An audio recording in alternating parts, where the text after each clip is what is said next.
శ్రీకాకుళం జిల్లా పలాసలో బుల్లి వినాయకుడు అబ్బురపరిచారు.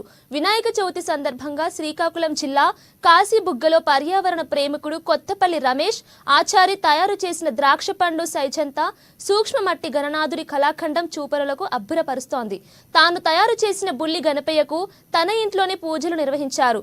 పర్యావరణాన్ని పరిరక్షిద్దాం, మట్టి గణపతిని పూజిద్దామంటూ రమేష్ తన భక్తిని చాటుకున్నారు. అలుపు సలుపు లేకుండా వినాయకుడి విగ్రహాన్ని తయారు చేయడం ఆనందంగా ఉందని సూక్ష్మ చిత్ర శిల్పకళాకారుడు రమేష్ వెల్లడించారు.